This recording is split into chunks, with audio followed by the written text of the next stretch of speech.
Good morning everyone, welcome back to the channel, welcome back to another blog, another day. আর আজকে হচ্ছে 8 March, তো মঙ্গলবার।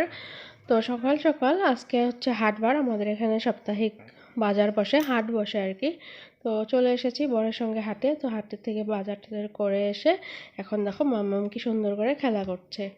তো দেখো ওর বাবার পিঠে আবার চড়ে বসেছে, বসে ও ঘোড়া লকড়িকে কাঠি কাঠি ঘোড়া এই গানটা যে আছে সেটার মতো করছে আর কি। তো কেউ শুয়ে পড়লে সাথে সাথে ও পিঠে উঠে পড়ে, উঠে ঘোড়া ঘোড়া খেলে। তো দেখতে থাকো ব্লগটা, আশা করছি তোমাদের ভালো লাগবে। আর আশা এটাও করছি যে তোমরা সবাই খুব বেশি ভালো আছো, সুস্থ ও স্বাভাবিক আছো। তোমাদের আশীর্বাদে আমরাও মোটামুটি ভালোই আছি।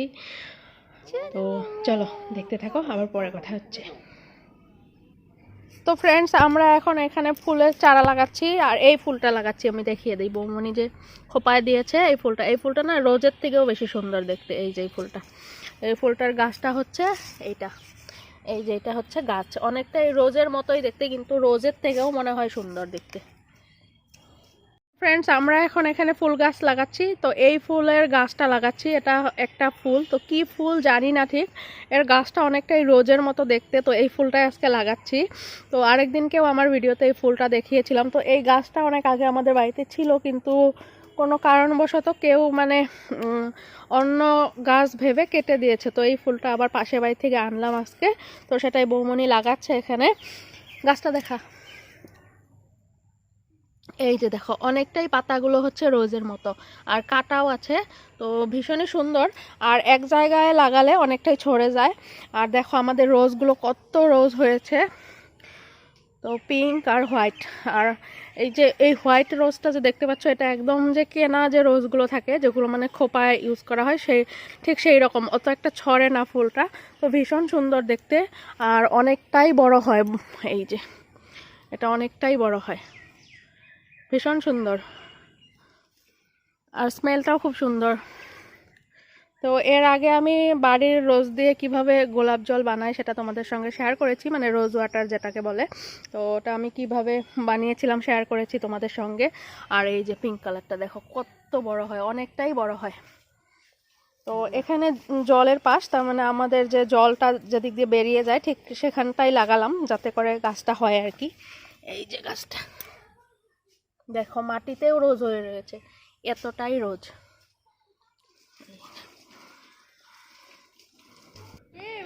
তো এখন বিকেল হয়ে গেছে, তো দুপুরে সেরকম কিছু তোমাদের সঙ্গে শেয়ার করা হয়নি, তার কারণ হচ্ছে আজকে মঙ্গলবার।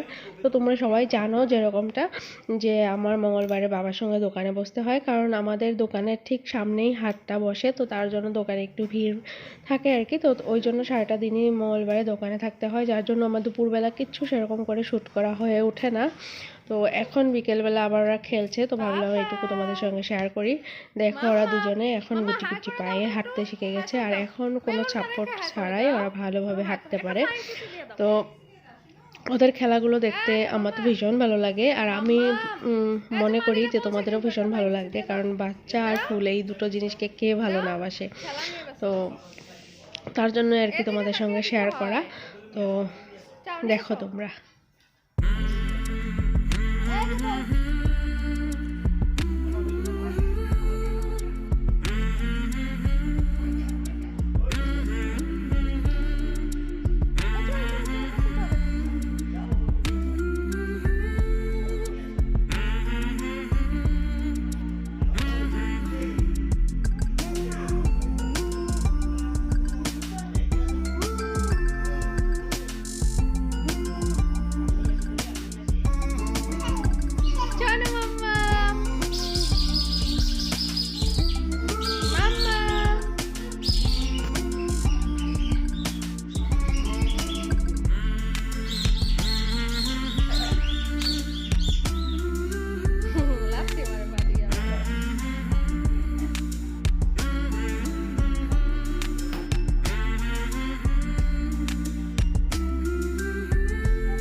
তো সন্ধেবেলা আমাদের বাড়িতে যেটা উঠেছে আর কি, যেটাকে আমরা উলুপকা বলি, তো হয়তো কোথাও অন্য নামে পরিচিত হতে পারে জায়গা বিশেষে। তো দেখো এই যে লাইটের আলোতে উঠছে, আর নিচেও পড়ছে, আর বানর মহারাজরা খেতে এসে গেছে।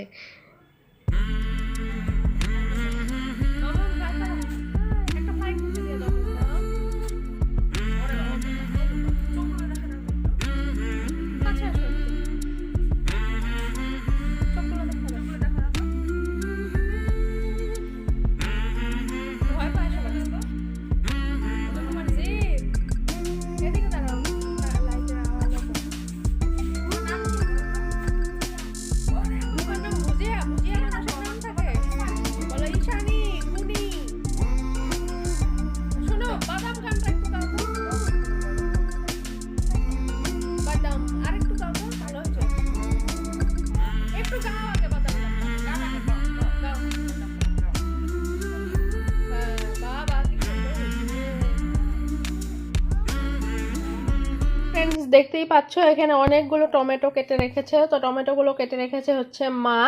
তো কোনো অকেশন নেই বাড়িতে, তবুও তোমরা হয়তো ভাবছো এত টমেটোর চাটনি কেন। তো আসলে টমেটোগুলো বেশি পেকে গেছিলো, যার জন্য নষ্ট হয়ে যাচ্ছিল টমেটোগুলো, তো তাই সবগুলো কেটে নিয়েছে। তো চাটনি করে তারপরে ফ্রিজে রেখে দিব, এতে করে কয়েকদিন ধরে খাওয়া যাবে। আর এমনি শাকসবজি আমরা সেরকমভাবে ফ্রিজে রাখি না, আসলে ফ্রিজে রাখলে কেমন জানি একটা অন্যরকম হয়ে যায়, তো তাজার সেই মনে হয় গুণাগুণটা থাকে না, তো তার জন্যই আর কি। তো চাটনিটা বানিয়ে তো তারপরে রেখে দেব, তো যখন যখন খাবে তখন বের করে নেবে। তো আমি এখন টমেটো চাটনিটা বানাবো, তো তোমাদের সঙ্গে শেয়ার করছি কিভাবে বানাবো। তো প্রথমেই আমি একটা কড়াই চাপিয়ে দিয়েছি, আর এর মধ্যে আমি একটু মৌরি আগে ফ্রাই করে নেব, তো হালকা রোস্ট করে নেব, কারণ এটাকে আমি গুঁড়ো করব, গুঁড়ো করে তারপরে আমি চাটনিটার মধ্যে দেব। তো এটাকে আগে রোস্ট করে নেই। তো আমার মৌরিটা রোস্ট হয়ে গেছে, একটু লাল লাল হয়ে গেছে দেখতে পাচ্ছ। এখন আমি ফ্লেমটা অফ করে দেব। আমি সেই একই কড়াইয়ের মধ্যে একটু তেল দিয়ে দিয়েছি, তো তেলটা কিন্তু খুবই সামান্য পরিমাণের দিয়েছি, আর আমি সর্ষের তেল দিয়েছি। যদি কেউ তোমরা অন্য তেল ইউজ করতে চাও তাহলে করতেই পারো। তো তারপরে আমি এর মধ্যে অ্যাড করব হচ্ছে একটা তেজপাতা এভাবে টুকরো করে নিয়েছি, একটা শুকনো লঙ্কা, আর এখানে দিয়ে দিব কিছুটা গোটা মৌরি। তো এটা একটু ফুটে আসলে তারপরে আমি এর মধ্যে অ্যাড করব আগে থেকে কেটে রাখা টমেটোটা। অ্যাড করে দিয়েছি। এবার আমি এর মধ্যে সবার প্রথমে দিয়ে দিব হালকা একটু লবণ। তো লবণটা আমি খুব বেশি পরিমাণে দেব না, কারণ আমি এটাকে মিষ্টি মিষ্টি চাটনি বানাবো। তো মিষ্টি চাটনিতে লবণটা বেশি হয়ে গেলে খেতে খুব খারাপ লাগে, তো যার জন্য লবণটা একটু হালকা দিয়ে দিলাম। তো এবার আমি এর মধ্যে অ্যাড করব হচ্ছে সামান্য পরিমাণে হলুদ গুঁড়ো। তো হলুদ গুঁড়োটাও দিয়ে দিয়েছি। এবার আমি এর মধ্যে অ্যাড করব হচ্ছে চিনি। তো চিনিটা আমি একটু বেশি করে দিচ্ছি, কারণ আমি মিষ্টি মিষ্টি আচার বানাবো। তো আচার না, সরি, চাটনি বানাবো, তো যার জন্য আমি চিনিটা একটু বেশি পরিমাণে দিলাম। তো তোমরা যে যা স্বাদ মতো দেবে। তো এবার একটু নেড়ে চেড়ে দেবো, যাতে করে চিনিটার থেকে জল ছাড়তে শুরু হয়।